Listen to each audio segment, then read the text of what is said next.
بسم الله الرحمن الرحيم. يا أيها الناس اتقوا ربكم الذي خلقكم من نفس واحدة وخلق منها زوجها وبث منهما رجالا كثيرا ونساء واتقوا الله الذي تساءلون به والأرحام إن الله كان عليكم رقيبا. وآتوا اليتامى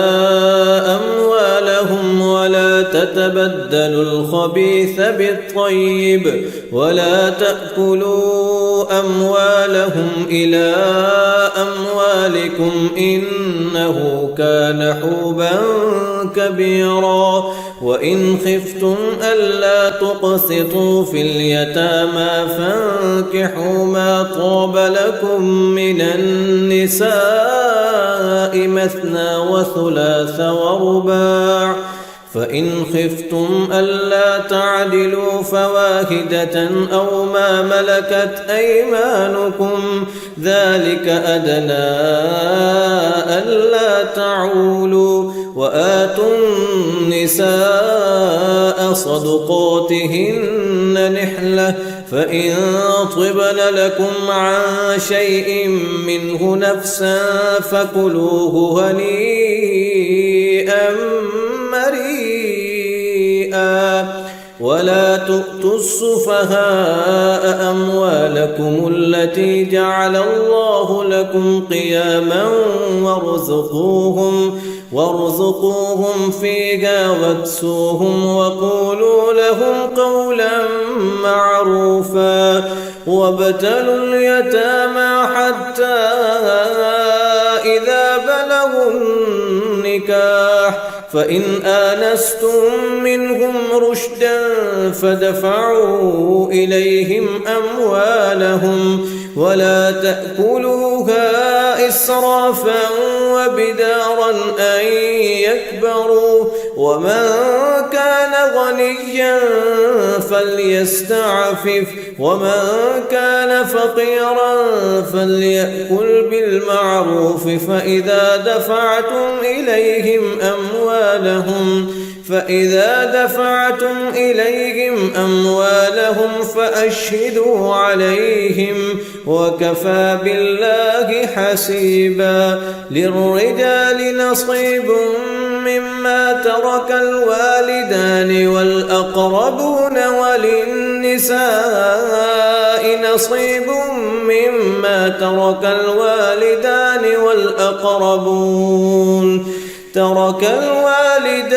والأقربون مما قل منه أو كثر نصيبا مفروضا. وإذا حضر القسمة أولو القربى واليتامى والمساكين فارزقوهم منه وقولوا لهم قولا معروفا. وليخشى الذين لو تركوا من خلفهم ذرية ضعافا خافوا عليهم فليتقوا الله وليقولوا قولا سديدا. إن الذين يأكلون أموال اليتامى ظلما إنما يأكلون في بطونهم نارا وسيصلون سعيرا. يوصيكم الله في أولادكم للذكر مثل حظ الأنثيين فإن كن نساء فوق 2 فلهن ثلثا ما ترك وإن كانت واحدة فلها النصف ولأبويه لكل واحد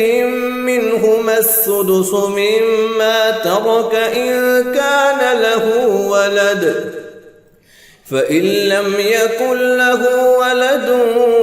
وورثه أبواه فلأمه الثلث فإن كان له إخوة فلأمه السدس من بعد وصية يوصي بها أو دين. آباؤكم وأبناؤكم لا تدرون أيهم أقرب لكم نفعا فريضة من الله إن الله كان عليما حكيما. ولكم نصف ما ترك أزواجكم إن لم يكن لهن ولد فإن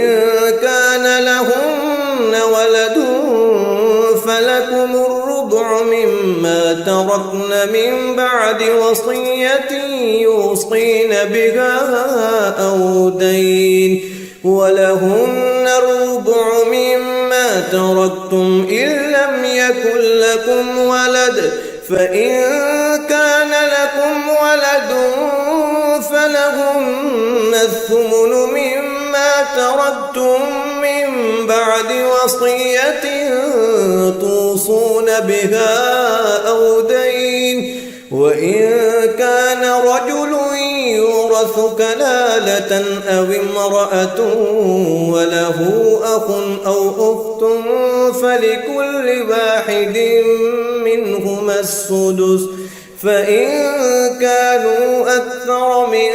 ذلك فهم شركاء في الثلث من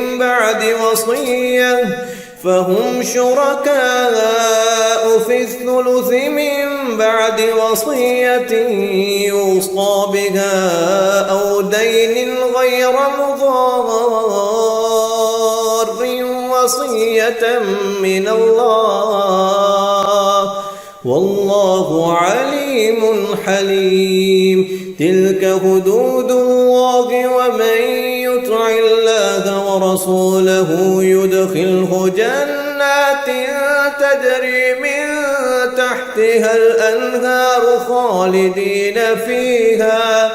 وذلك الفوز العظيم. ومن يعص الله ورسوله ويتعد حدوده يدخله نارا خالدا فيها وله عذاب مهين. واللاتي يأتين الفاحشة من نسائكم فاستشهدوا عليهن 4 منكم فإن شهدوا فأمسكوهن في البيوت حتى يتوفاهن الموت أو يجعل الله لهن سبيلا. واللذان يأتيانها منكم فآذوهما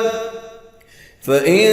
تابا وأصلحا فأعرضوا عنهما إن الله كان توابا رحيما. إنما التوبة على الله للذين يعملون السوء بجهالة ثم يتوبون من قريب فأولئك يتوب الله عليهم وكان الله عليما حكيما. وليست التوبة للذين يعملون السيئات حتى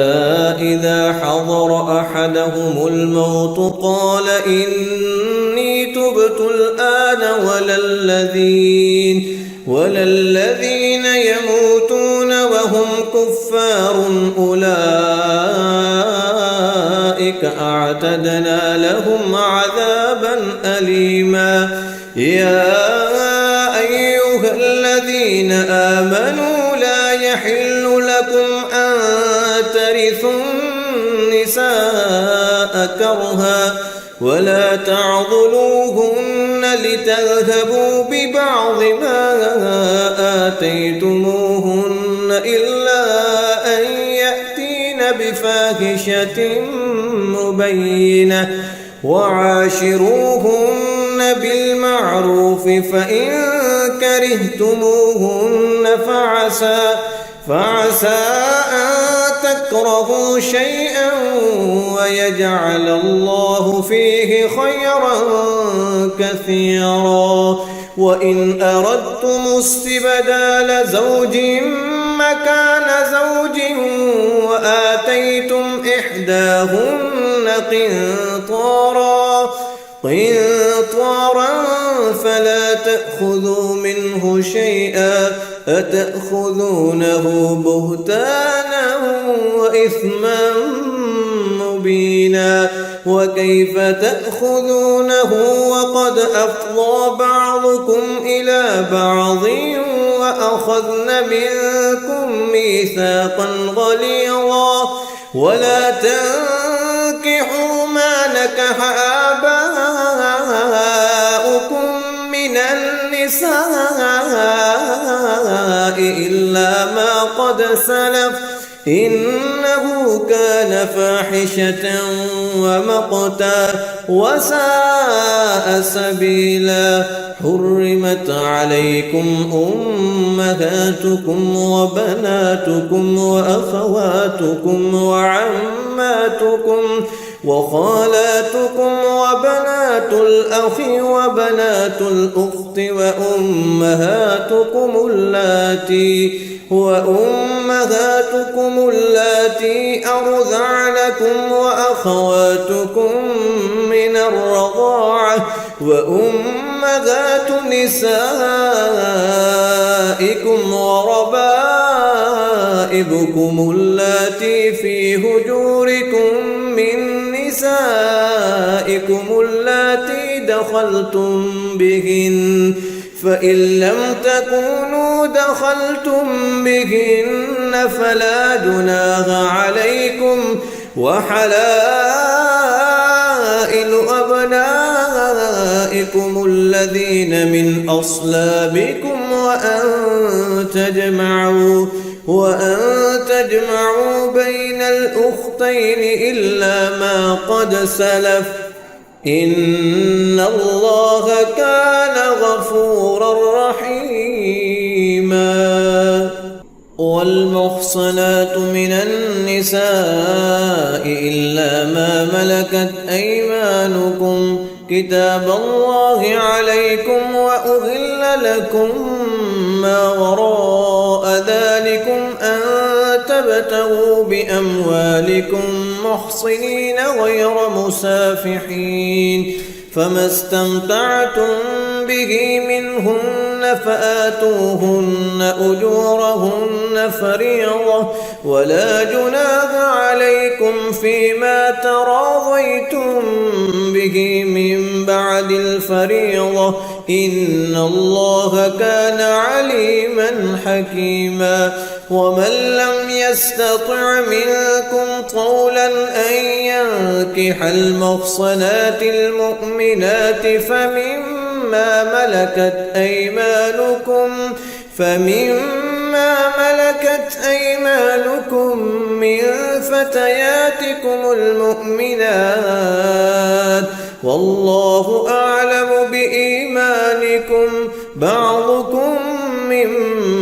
بعض فانكحوهن بإذن أهلهن وآتوهن أجورهن بالمعروف محصنات غير مسافحات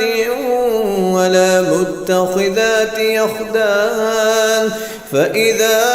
أحصن فإن أتين بفاحشة فعليهن نصف ما على المحصنات من العذاب ذلك لمن خشي العنة منكم وأن تصبروا خير لكم والله غفور رحيم يريد الله ليبين لكم ويهديكم سنن الذين من قبلكم ويتوب عليكم هو الله عليم حكيم والله يريد أن يتوب عليكم ويريد الذين يتبعون الشهوات أن تميلوا ميلا عظيما يريد الله أن ليخفف عنكم وخلق الإنسان ضعيفا يا أيها الذين آمنوا لا تأكلوا أموالكم بينكم بالباطل إلا أن تكون تجارة عن تراض منكم ولا تقتلوا أنفسكم إن الله كان بكم رحيما ومن يفعل ذلك عدوانا وظلما فسوف نصليه نارا وكان ذلك على الله يسيرا إن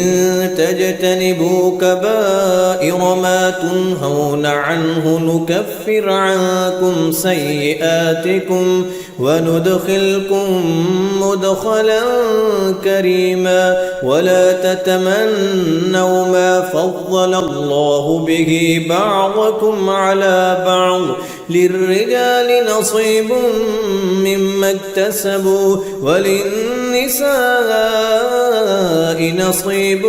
مما اكتسب واسألوا الله من فضله إن الله كان بكل شيء عليما ولكل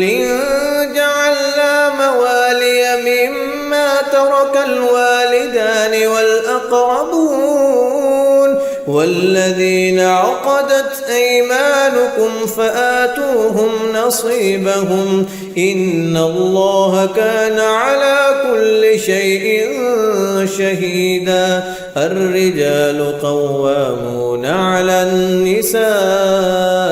بما فضل الله بعضهم على بعض وبما أنفقوا من أموالهم فالصالحات قانتات حافظات للغيب بما حفظ الله واللاتي تخافون نشوزهن فعظوهن واهجروهن في المضاجع واضربوهن فإن أطعنكم فلا تبغوا عليهن سبيلا إن الله كان عليا كبيرا وإن خفتم شقاق بينهما فبعثوا حكما من أهله وحكما من أهلها إن يريدا إصلاحا يوفق الله بينهما إن الله كان عليما خبيرا واعبدوا الله ولا تشركوا به شيئا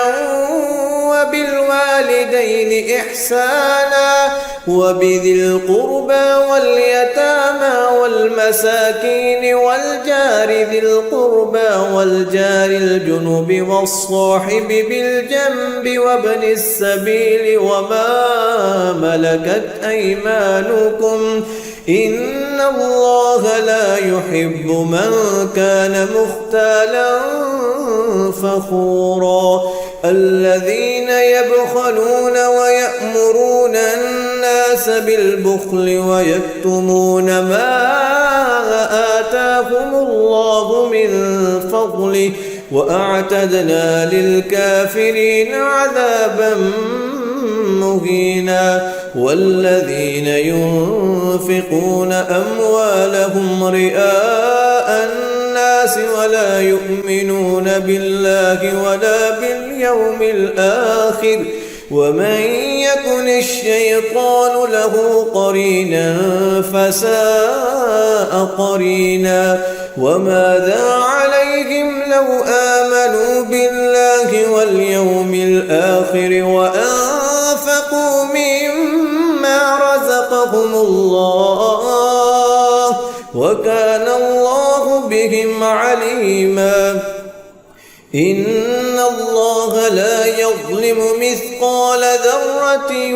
وإن تك حسنة يضاعفها ويؤت من لدنه أجرا عظيما فكيف إذا جئنا من كل أمة كل شهيد وجئنا بك على هؤلاء شهيدا يومئذ يود الذين كفروا وعصوا الرسول لو تسوى بهم الأرض ولا يكتمون الله حديثا يا أيها الذين آمنوا لا تقربوا الصلاة وأنتم سكارى حتى تعلموا ما تقولون ولا جنبا إلا عابري سبيل حتى تغتسلوا وإن كنتم مرضى أو على سفر أو جاء أحد منكم من الغائط أو لامستم النساء فلم تجدوا ماء فتيمموا صعيدا طيبا فامسحوا بوجوهكم وأيديكم إن الله كان عفوا غفورا ألم تر إلى الذين أوتوا نصيبا من الكتاب يشترون الضلالة ويريدون أن تضلوا السبيل والله أعلم بأعدائكم وكفى بالله وليا وكفى بالله نصيرا من الذين هادوا يحرفون الكلم عن مواضعه ويقولون سمعنا وعصينا واسمع غير مسمع وراعنا ليا بألسنتهم وطعنا في الدين ولو أنهم قالوا سمعنا وأطعنا واسمع وانظرنا لكان خيرا لهم وأقوم ولكن لعنهم الله بكفرهم فلا يؤمنون إلا قليلا يا أيها الذين أوتوا الكتاب آمنوا بما نزلنا مصدقا لما معكم من قبل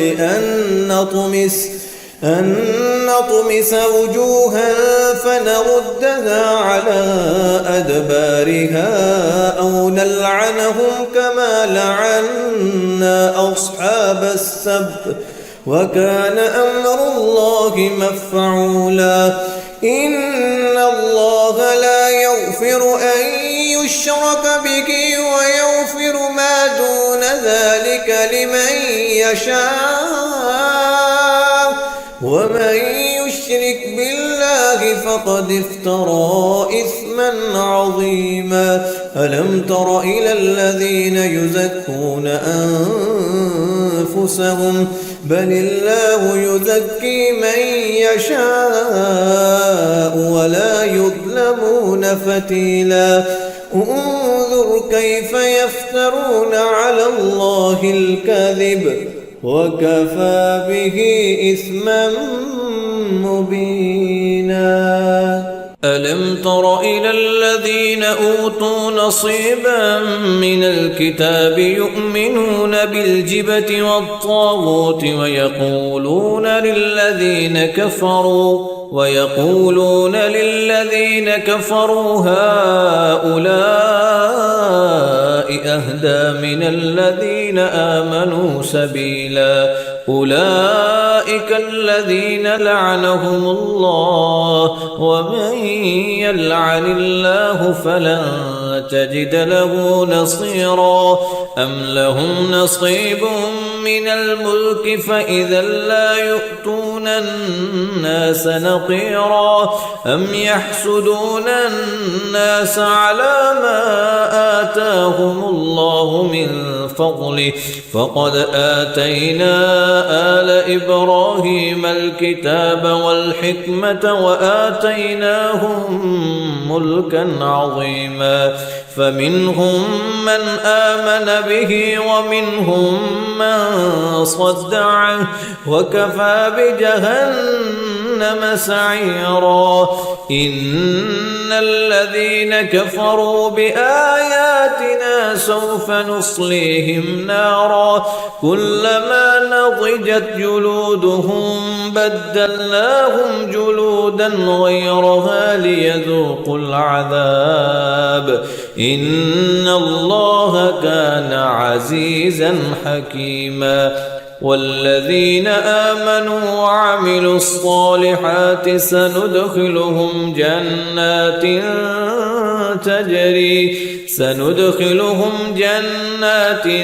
تجري من تحتها الأنهار خالدين فيها أبدا لهم فيها أزواج مطهرة وندخلهم ظلا ظليلا إن الله يأمركم أن تؤدوا الأمانات إلى أهلها وإذا حكمتم بين الناس أن تحكموا بالعدل إن الله نعم ما يعظكم به إن الله كان سميعا بصيرا يا أيها الذين آمنوا أطيعوا الله وأطيعوا الرسول وأولي الأمر منكم فإن تنازعتم في شيء فردوه إلى الله والرسول إن كنتم تؤمنون بالله واليوم الآخر ذلك خير وأحسن تأويلا ألم تر إلى الذين يزعمون أنهم آمنوا بما أنزل إليك وما أنزل من قبلك يريدون أن يتحاكموا إلى الطاغوت وقد أمروا أن يكفروا به ويريد الشيطان أن يضلهم ضلالا بعيدا وإذا قيل لهم تعالوا إلى ما أنزل الله وإلى الرسول رأيت المنافقين يصدون عنك صدودا فكيف إذا أصابتهم مصيبة بما قدمت أيديهم ثم جاءوك يحلفون بالله إن أردنا إلا إحسانا وتوفيقا أولئك الذين يعلم الله ما في قلوبهم فأعرض عنهم وعظهم وقل لهم في أنفسهم قولا بليغا وما أرسلنا من رسول إلا ليطاع بإذن الله ولو أنهم إذ ظلموا أنفسهم جاءوك فاستغفروا الله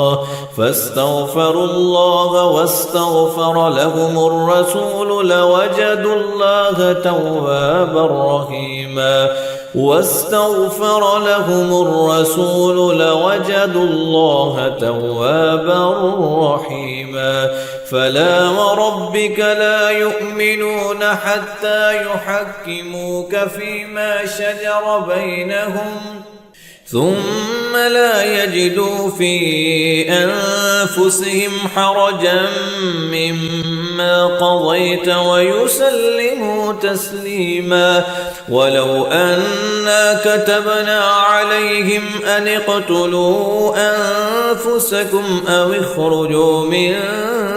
دياركم ما فعلوه إلا قليل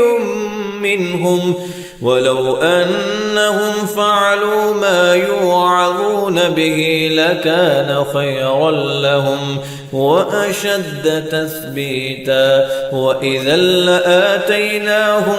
من لدنا أجرا عظيما ولهديناهم صراطا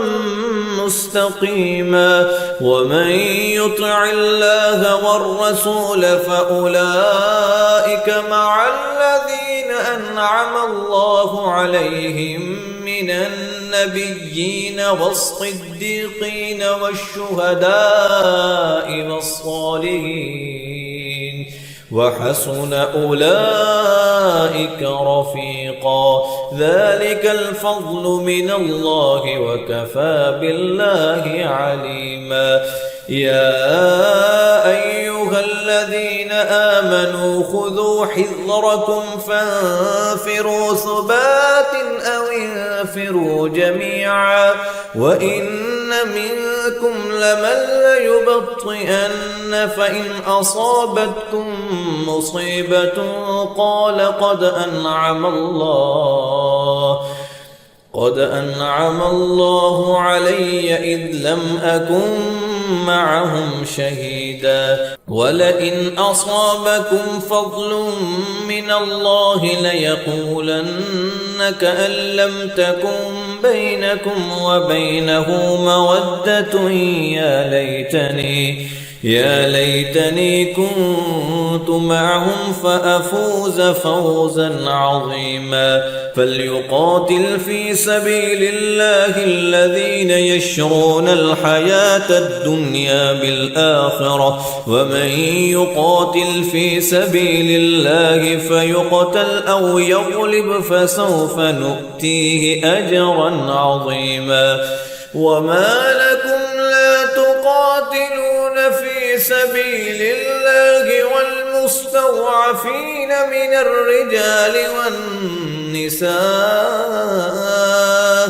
والمستضعفين من الرجال والنساء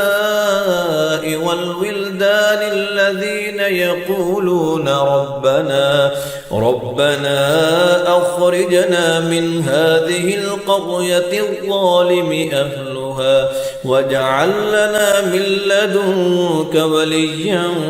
واجعل لنا من لدنك نصيرا الذين آمنوا يقاتلون في سبيل الله والذين كفروا يقاتلون في سبيل الطاغوت فقاتلوا أولياء الشيطان إن كيد الشيطان كان ضعيفا ألم تر إلى الذين قيل لهم كفوا أيديكم وأقيموا الصلاة وآتوا الزكاة فلما كتب عليهم القتال إذا فريق منهم يخشون الناس كخشية الله أو أشد خشية وقالوا ربنا لم كتبت علينا القتال لولا أخرتنا إلى أجل قريب قل متاع الدنيا قليل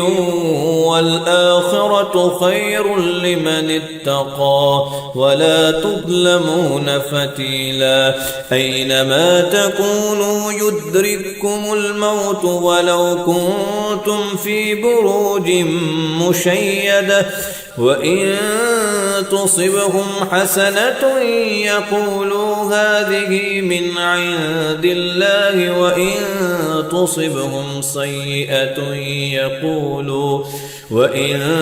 تصبهم سيئة يقولوا هذه من عندك قل كل